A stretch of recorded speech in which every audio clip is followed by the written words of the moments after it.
Takže ahoj Zuzka, vítam ťa Ahoj. v týždni. Povedz mi, ako sa ti darilo.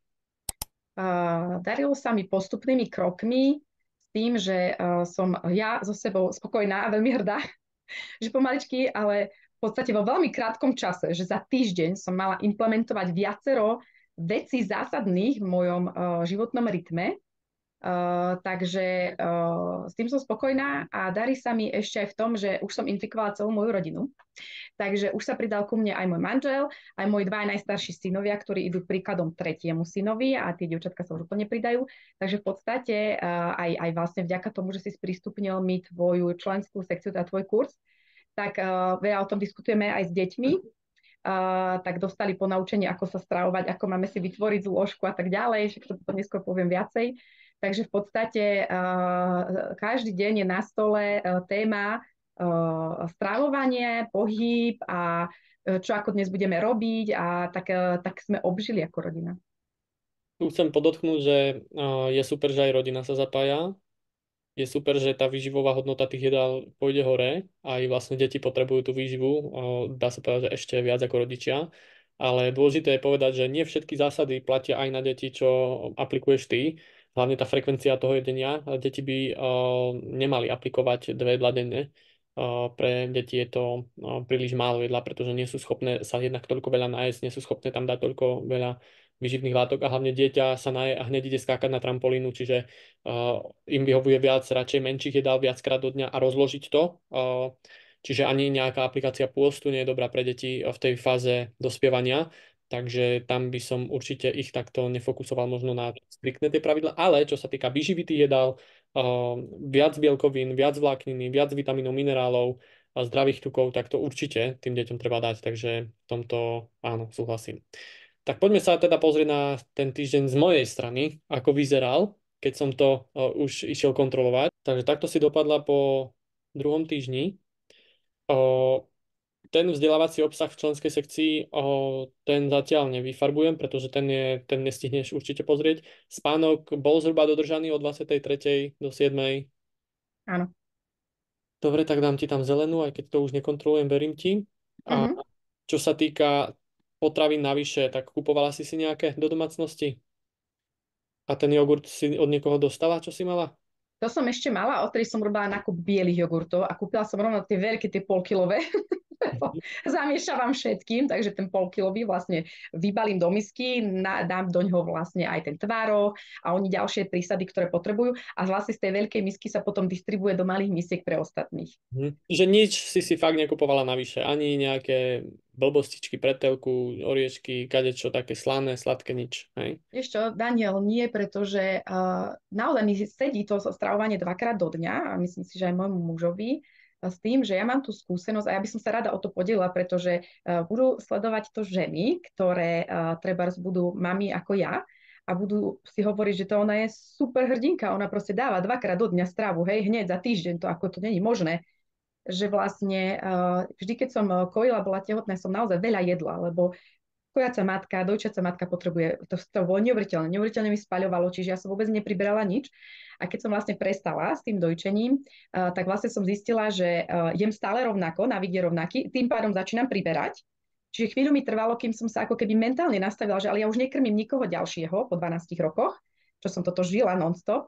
A v podstate prešla som na to, čo aj moji rodičia majú. Moji rodičia tiež jedia iba dvakrát do dňa. A keď mi to oni vtedy hovorí, že jedia dvakrát do dňa, som si hovorila, že sú blázni pre Boha, to ako jak to je, ja by som si umrela. Hej. A v podstate od leta, čiže už nejaký pol rok to mám tak, že dokážem jesť dvakrát za deň, avšak bolo to veľmi veľa zeleniny a málo tie bielkoviny. Čiže mám nové poznanie, že tá bielkovina urobí to, že naozaj ja už potom ani hladná nie som. A to, čo si aj vravel ty na začiatku, a tiež som si už zažila túto skúsenosť v minulosti, že potom človek nemá chuť na sladké, to je prvá vec, že ja ešte keď si mám dať ten dezert, že jogurt, už ten jogurt akože dotláčam do seba, tak už ma ani nenapadne niečo ďalšie si dať. Na slané vôbec nemám chuť, to skôr ako to sladké. A druhá vec je, keď človek dlho nejedáva sladké, to mám aj skúsenosť opakovanú z minulosti, mu príde potom akákoľvek sladkosť veľmi sladká. Čiže včera som mala vlastne, aj som ti poslala fotografiu koláč v reštaurácii a bolo to také, že fajn, ale bolo to také, že bola veľmi sladká v podstate a že fajn, hej, tak som si dala, dovolila som si, lebo som mala narodeniny, ale v podstate, ak by som nebola v tej situácii, ani by som si to nezvolila. Takže tak. Super, a presne to potvrdzujem, že nielen od teba, ale aj od ostatných klientiek.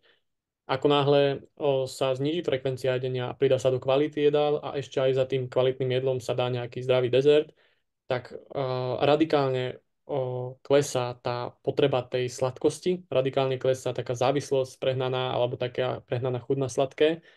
A to aj v dňoch pred menštruáciou dokonca. Tie ženy nechápu, ale predtým sa zásobili viacerými sladkosťami a teraz im ani nenapadne niečo si kúpiť, čo je super. Na druhej strane nie je správne vyradiť tie sladkosti úplne, ale snažiť sa skôr nahradiť ich zdravšou alternatívou. Čiže to je ten princíp, aby sme tie potraviny, ktoré sú kaloricky nadopované, ale nutrične chýbajúce, alebo nutrične denaturované, alebo neviem, jak to mám povedať, znehodnotené, tak práve ich nahradíme tými potravinami, ktoré sú naopak kaloricky trošku nižšie, ale nutrične veľmi hodnotné. Hej? Čiže toto je tá podstata, tá celá filozofia. A keď toto dokážeš, že vlastne v tých dvoch jedlách dáš plnohodnotnú výživu, a sústredíš sa na potraviny, ktoré vyživujú tvoje telo, tak napríklad počítanie kalórií môžeš vyhodiť, nemusíš to vôbec riešiť, pretože nikdy človek nie je schopný v tej plnohodnotnej výžive, aj keď bude 100% čokoládu, ktorá má veľa tuku, oriešky, ktoré majú veľa tuku, kalórií, sušené ovocie, ktoré má veľa cukru a podobne. Aj keď budeš jesť takéto potraviny, tak napriek tomu, že sú to skutočné potraviny, majú vysoké kalórie, tak napriek tomu nepribereš, lebo dáš do tela v prvom rade tú výživu. Čiže toto je tým cieľom, dať do tela hlavne to, čo mu potrebuje, to, čo telo potrebuje a potom krásne pustiť ten tuk, pretože už si povie, už som jednak kaloricky aj nutrične doplnený, viem všetko a mám všetko, čo potrebujem, tak môžem pustiť to, čo mám v sebe navyše. Hej? A to sa deje práve v tom čase, kedy ty neješ, kedy ty spíš, kedy si v záhrade, kedy proste v ten čas, kedy nepríjmaš jedlo, naopak telo spaľuje tie tvoje zásoby. Čiže ten princíp treba dodržiavať. No, ale hovorí sa to ľahko, jesť dvakrát denne, daj tam všetko, čo tam potrebuješ mať, bla bla bla. Keď to takto vyslovím, 30 gramov bielkovín, 20 gramov vlákniny, tak človek si povie, len dve pravidlá jednoduché, pohoda. Ale v praxi je to trošku náročnejšie a poďme sa pozrieť na to, že ako to v praxi vyzeralo u teba. A ja som už každým týždňom budem taký trošku viac kritický a viac prísnejší a nechcem to nechať na náhodu. Proste keď si pod môjim vedením, tak buď budeš mať výsledky, alebo budeš mať všetko červené. Takže zatiaľ je to tak, že no, uvidíme. Pozri sa teda. Vieš čo? Dano, ja som si tak hovorila, že bože, aké má všetko zelené, tak tie baby, čo to budú pozerať, si povedia, ja som taká frustrovaná. 5 detí má, záhradu má, hento, tamto, ešte aj dáva všetko na zelenú. Ako toto úplne, oni to určite nafingovali.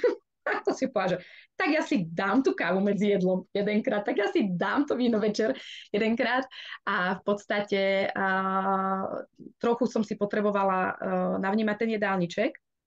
Pomohol mi v tom, že vlastne v tom tvojom kurze online, programe, máš konfigurátor tých receptov, čiže mi to vyhodilo nejaké recepty, tým, že toto stravovanie mi je blízke, takže mne stačí iba ťuknúť tú informáciu a nabehnem.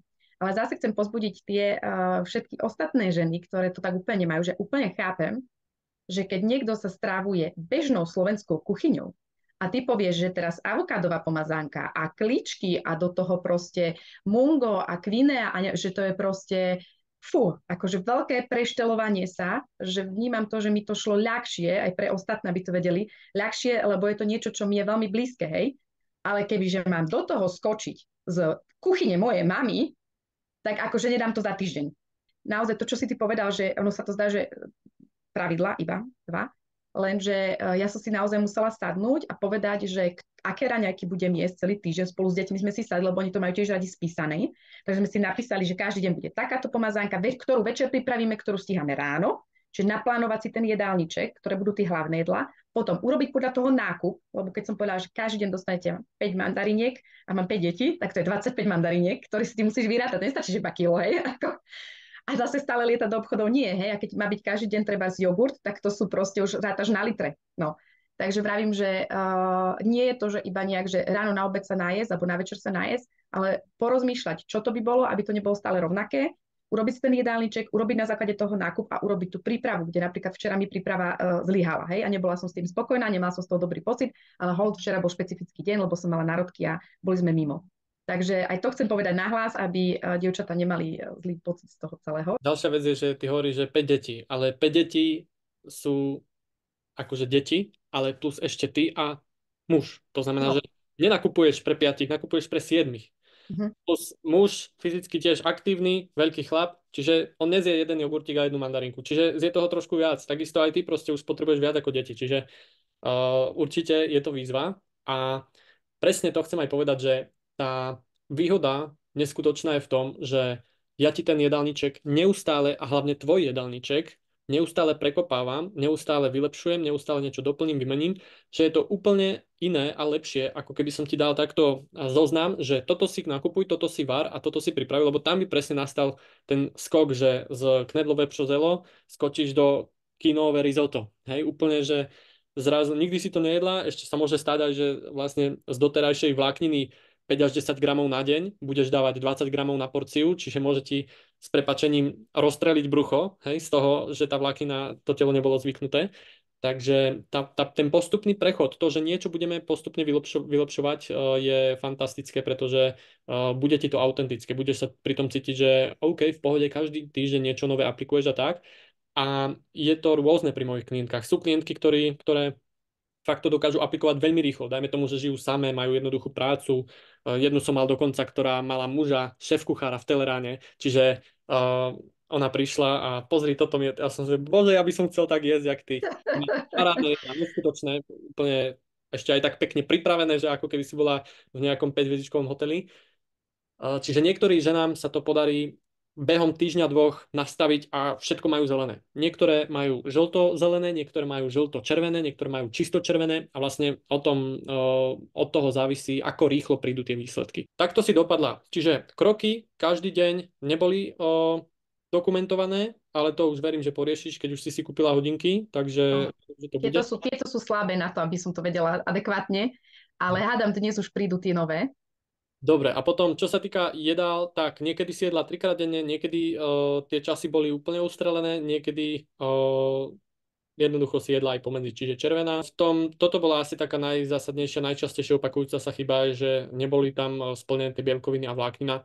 A aj ten prepočet sem tam niekedy treba urobiť, lebo z môjho odhadu tam to bolo podhodnotené, ale dobrá správa je, že sa to trošku vylepšuje. Takže poďme teda na to. Čiže viditeľne, keď si pozrieš a porovnáš tento týždeň Mhm, s týždňom, tak viditeľne dávaš menej vstupov do tela.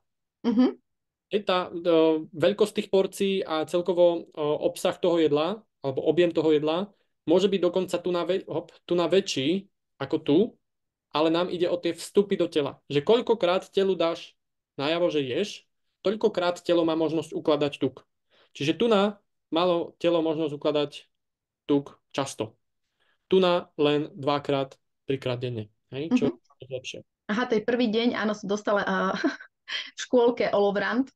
Kolegyne mi podali do ruky roštek s rybičkovou. To bol môj prvý deň, kedy som sa nastavovala na to, že dvakrát denne jesť a dostala som do ruky roštek, tak som ho spapala.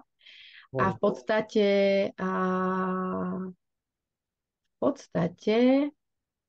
som tou kávou to prerušila dvakrát. Viem, že som mala dvakrát kávu, že medzi jedlami a včera večer som mala víno. Pohár. Takže 3 Ale jeden. chyby, hej? Čo, čo je 3 zo 4 dní je skoro 50%. So 7. No 3 zo 7 je skoro 50%. No. No, zlepším sa, no. Dobre, čiže poďme na to. Čo sa Ale týka... neboli žiadne chrumky a blbostinky. To bola iba kavička pomedzi.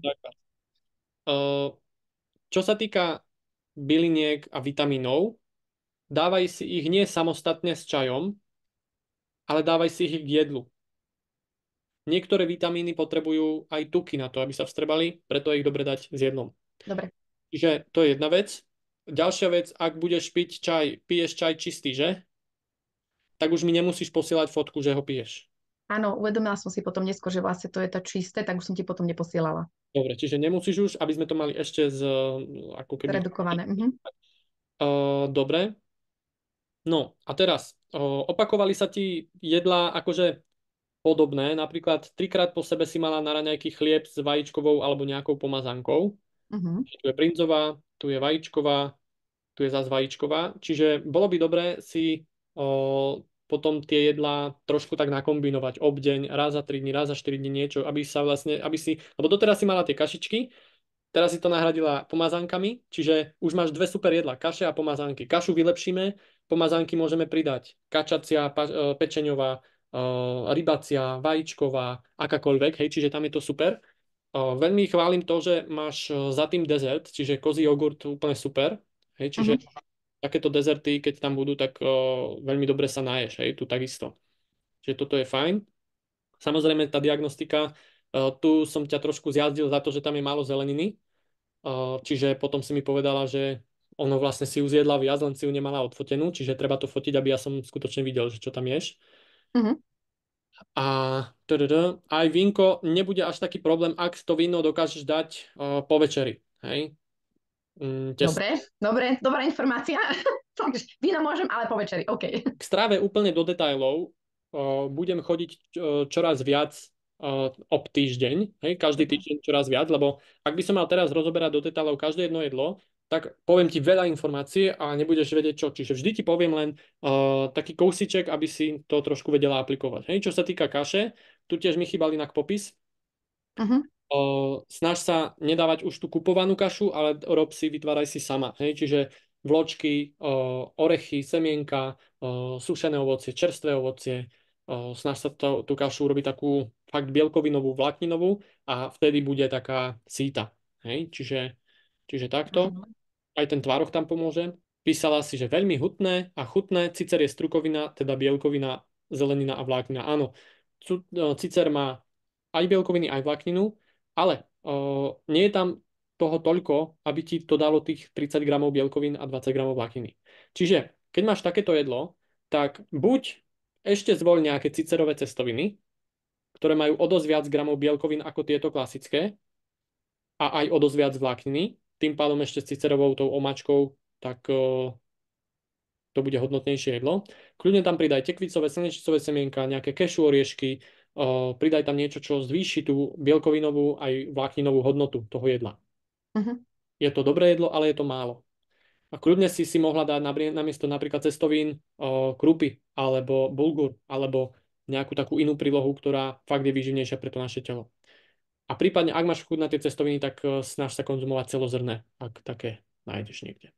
Mám. V podstate ako naozaj najväčší ako taký struggle, taká výzva bola pre mňa tie bielkoviny doplňať, že som si uvedomala každý deň, že som nedosiahla tých, ja neviem, koľko 60 gramov mám mať ja. Viem, že mužovi hovorím, že 80, 60, že aj keď som si to prerátavala, tak viem, že na konci dňa som nemala ani raz tých 60. Možno, že raz, keď som mala v podstate Hokkaido s fazuľou a s tým balkánskym sírom.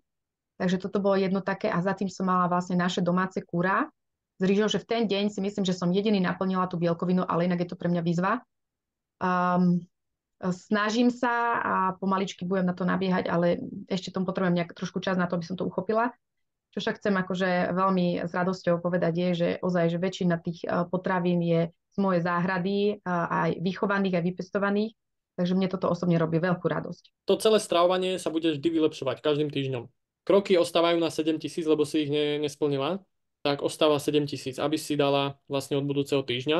A tým pádom idem na tie úlohy, už rovno ti zadať ďalšie. Čiže prvá úloha ostáva, druhá úloha ostáva, tretia úloha, štvrtá úloha ostáva. Dobre. Teraz ti vymením, pozrieme sa teda na nový obsah, ktorý budeš sledovať a aplikovať. Mhm. Prihlásiš sa do klubu a ideme do výkonnostnej fázy, čiže už začíname s cvičením. A teraz pozrieš si vlastne nejaké teoretické videá, aby si trošku to navnímala a pozrieš si, čo je to BZS Training Concept, Mhm. pretože predtým ešte ako začneš cvičiť, by bolo dobré, aby si pochopila ten koncept toho cvičenia, lebo veľa žien chodí do fitka, veľa žien cvičí samostatné, veľa žien športuje, kadečo robí, ale nemajú výsledky. Nemajú výsledky pretože to cvičenie je potrebné robiť v štyroch, si ukážeme BZS. robiť v štyroch takých pilieroch. A tie štyri piliere sú tu. Ako náhle splníš tieto štyri body, kľúčové, ten celý koláč, ktorý tu vidíš, tak vtedy budeš mať výsledky. Ako náhle bude niečo z toho chýbať, už sa oberáš o tú efektivitu a o tie výsledky. Takže správny výber cvičení. Budeme cvičiť drep, výpad, plank.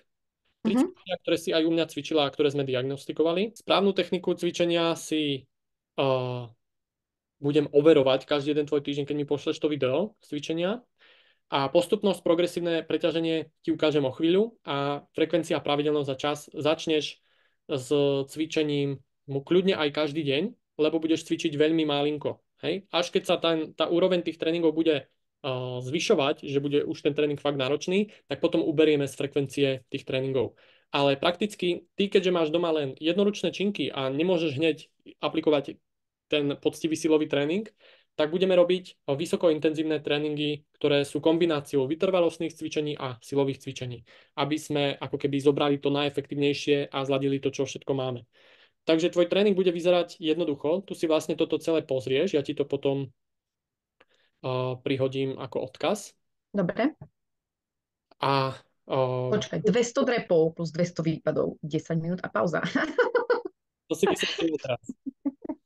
Že my musíme v tom cvičení dosahovať nejaký milník. A ty, keďže si bola už u mňa, tak si mi ukázala, že dokážeš urobiť už samostatný drep. Čiže, lebo sú ženy, ktoré nedokážu ani si čupnúť do drepu, lebo majú obmedzenú mobilitu v kolenom klbe. Potom, keď si čupnú, tak nedokážu to urobiť samé. Potom musia mať dopomoc, čiže sú v milníku 2. Ale ty už dokážeš urobiť samostatný drep, tak si vlastne v milníku 3. Ale dovolím si odhadnúť, že 200 drepov v tréningu nedokážeš aktuálne. Čiže náš cieľ je dostať sa z milníka 3 na milník 4 a na to slúži BZS výzva 1. A ty vlastne od tohto týždňa ideš do BZS výzvy 1 a tá BZS výzva 1 vyzerá tak, že budeš to robiť 12 dní po sebe Mhm. a v prípade, že niektorý deň budeš cítiť veľkú svalovku alebo nebudeš vládať alebo nejakým spôsobom nebudeš chcieť si ten tréning odcvičiť, môžeš si dať deň voľna a môžeš až na ďalší si to odcvičiť. Hej? Tu je dôležité ale povedať, že nesnaž sa ísť nejako cez bolesť a cez také, že ja to dám, lebo svaly to dajú, svaly sa veľmi rýchlo regenerujú, ale kolená, klby, väzy, šľachy a kadečo, to ešte zvládne, ale po mesiaci ťa začnú bolieť kolena, bude ťa bolieť chrbát alebo niečo sa môže stať, čo potom ťa zastaví aj na 2-3 mesiace. Čiže skúsi tak, že veľmi vnímaj to svoje telo, naslúchaj mu a keď sa cítiš fakt dobre, keď ani po cvičení necítiš to telo, že ťa nejak pobolieva tak nepekne, svaly sú OK. Ak budeš mať svalovku, je to v poriadku. Ale ak už budeš cítiť kolena alebo kríže alebo niečo, tak už je problém. Hej? Takže toto treba, aby sme si aj odkomunikovali. Čiže ako bude vyzerať tvoj prvý tréning? Veľmi jednoducho. Ja aplikujem metódu SBZN, to je systematické budovanie zdravých návykov. Systematické znamená, že pôjdeme pekne postupne krok po kroku a budovanie návykov znamená, že nie je dôležité, aby si sa hneď prvý tréning zničila, ale aby si budovala návyk, že ideš si dať tréning. Už len to, že si obuješ tenisky a pôjdeš na rýchlu chôdzu, alebo to, že sa prezlečieš do cvičiaceho, alebo to, že len chytíš činku, už to sa musí stať návykom a musíš to začať potom opakovať každý deň. Čiže tvoj prvý tréning bude veľmi jednoduchý, urobíš 10 repov, 10-10 výpadov a 30 sekúnd plank. Hneď po sebe. A ako náhle to splníš, môžeš si túto odfajknúť, že odcvičené. Túto tabuľku si vytlač, nalep si ju na chladničku, kľudne nech idú všetci s tebou doma, aj manžel, aj deti, aj kadekto, kto zvládne urobiť 10 repov. Druhý deň to isté, len to dvakrát zopakuješ. Čiže 2 kola. Tretí deň to isté, len to 3-krát zopakuješ. Čiže my teraz sa snažíme naučiť to telo postupne zvyšovať tú záťaž, lebo ak by som ti napríklad dal dneska urobiť 30 repov, 30-30 výpadov a 1,5 minúty plank, tak už možno zajtra máš svalovku. Čiže postupne sa to bude zvyšovať. V 12. tréningu, kľudne až o 2 týždne a uvidíme podľa toho, jak sa ti bude dariť, tak urobíš v jednom tréningu 10 krát 20 repov, 10 krát 20-20 výpadov a 10 krát minútový plank. To znamená, že celkový objem odcvičeného bude 200 repov, 200-200 výpadov a 10 minútový plank. To znamená, že fakt toto už môžeme nazvať, že to je už taký regulérny tréning. Dobre, a teším sa, ak sa to dá zvládnuť za 2 týždne. A to je asi všetko, čo poviem. Dobre, máš také výsledky so ženami, hej, že za 2 týždne to dajú? Dá sa povedať, že toto je tak jednoduché, že není s tým problém, ale neviem, ako každá žena je na tom s tou kondíciou, lebo my sme akože išli teraz techniku si zvládla a to, ako sa ti na to bude reagovať, to už vieš len ty. Čiže není problém to natiahnuť aj na 3 týždne, ale poviem ti, že Ten 12. tréning je niečo, čo si schopná dať za 20 až 30 minút, ale ten prvý až 6. tréning to sú 5-10 minútové záležitosti. Hej? Dobre, dobre, upokojil si ma. Tak tie čísla vyzerajú hrozivo, vieš, ber to tak, že aby sme neodradili nikoho, kto by teraz zvažoval, že tak idem cvičiť s tou Zuzanou a si povieš, že 200 drepov, akože fakt, že nie. Čiže mám možno, že rovnaký proces, ako mám ja teraz, ale ty ma začínaš ako tréner upokojovať do toho, že to je pár minút, že to zvládnem, že nakoniec je to iba nejaká pol hodinka, takže OK, tak ti verím, že skúsime. Dôležité je, aby si išla po sebe. Čiže 10 repov, hneď ideš 10-10 výpadov a hneď 30 sekúnd plank. Ten plank je na konci preto, aby ti nohy oddychli a zadok na nasledujúce kolo. Keď toto zvládneš, keď si prejdeš tou BZS s výzvou 1, tak až potom prejdeme na činky. Ty musíš najskôr to telo vycvičiť bez činiek, ukázať, že to telo zvládne urobiť 200 drepov aj bez činiek a potom môžeme ísť na to. Najskôr, ako začneš robiť kľuky a robiť zhyby na hrazde, tak potrebuješ vedieť robiť plank a držať sa tam. Hej? Čiže preto tá postupné vlastne napredovanie. Čiže toto, takže napíšem ti do úloh, tretia výkonnostná fáza, 15. krok plus absolvovať BZS výzvu 1. Natočiť tréning jedno kolo. Čiže vždy, keď budeš cvičiť, tak natočíš mi jedno kolo, ideálne vždy to posledné, aby som videl, ako si na tom technicky pri tretej sérii. Jednak ja budem mať dôkaz, že si to urobila a jednak ťa zhodnotím na technike, uvidím, že ako si na tom, či to zvládaš a popravím ťa na budúce. Hej? Dobre, a vlastne poslednú sériu potrebuješ, pretože už to budem rozcvičená a budem to robiť najlepšie, alebo už budem unavená a nebudem to robiť najlepšie. Po druhé, už budeš unavená a nebudeš to robiť najlepšie. A vtedy ja viem, že či máš veľa alebo málo, či ti mám ubrať, či ti mám tú techniku zlepšiť, či znižiť tempo, znižiť počet opakovaní. Hej? Čiže nesnaž sa ma ako keby tak oklamať, lebo budeš zle vedená tým pádom. Môže byť, že túto výzvu nebudeš robiť 12 dní, ale mesiac. Môže sa to stať. Hej? Ale to len nám znovu oddiali tie výsledky, ale to je v poriadku. A dôležité je, aby si to robila technicky správne, aby si vlastne tou výzvou prešla. To je dôležité. A ty ňou prejdeš, lebo si schopná robiť repy aj cvičiť, len uvidíme, ako bude reagovať na to tvoje telo. Je v poriadku, že okrem tohto ešte chodím na ďalšie silové tréningy, alebo mám stať pauzu teraz od toho? Lebo akurát dnes jeden mám, takže či si ho mám akože absolvovať, alebo radšej upustiť teraz od toho. Na silové tréningy nechodíš, lebo to by si chodila do fitka dvíhať ťažké činky. Tak čo to je? Kondičný tréning sa to volá. Kondičný, kruhové sú sobotu a dneska je bodyfit, tak. No, tak to je aerobná aktivita viac menej, čiže to je dobrý doplnok k tomu, čo budeš robiť. Tých prvých 5-6 tréningov z tej výzvy je nič. To dáš variť cestoviny a aj 2 tréningy stihneš odcvičiť. Čiže to je nič. Dôležité je, aby si sa dostala za ten týždeň aspoň na 7. tréning. Je dôležité, aby si akúkoľvek aktivitu, či tieto tréningy alebo tie svoje tréningy dávala vždy pred jedlom, nie po jedle. V aktívnej fáze dňa. Aktívne fázy dňa sú po zobudení a do prvého jedla, potom počas jedenia a po jedle nejaké 2 hodiny je pasívna fáza, vtedy by si mala byť kľudná, hej, možno sa prejsť v záhrade, také kľudné aktivity, čítať knihu, niečo robiť za počítačom, OK. A potom znovu telo prechádza, keď vytrávi tú potravu, tak znovu prechádza do aktívnej fázy, potom môžeš znovu si dať nejaký pohyb. Takže cvičiť v tých 2 jedlách treba pred jedlom, po jedle nie a znovu trošku pred jedlom a potom už večer tiež nie. Takže večer o 7 to nie je dobrý nápad? Po jedle určite nie.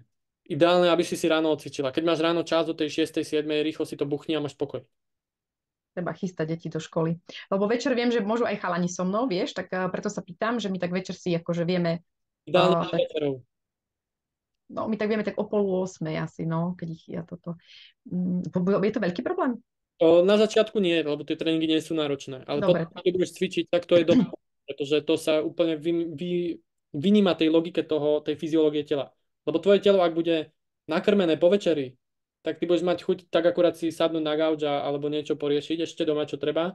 Ale na cvičenie už ani nebudeš mať chuť, ani energiu, ani sa ti nebude chcieť a hlavne fyziologicky telo dáva krv do trávenia. Nechce ju dávať aj do svalov, vtedy keď tráviš. Proste ty tú pozornosť toho tela vnímáš na to trávenie primárne. Čiže tamto cvičenie, bude sa ti zle cvičiť, budeš mať krče v bruchu a nepodáš ani výkon, ani dobre nestráviš. Takže keď o 5:00 sa navečerám, tak o 7:30 je ešte stále zlý čas. Určite, lebo tým, že máme väčšie jedlá, väčšie porcie, tak ty už vlastne aj v tom čase už by mala ísť postupne aj príprava na spánok, už taký kľudový režim, maximálne len nejaká prechádzka vonku, hej, menej intenzívne aktivity skôr.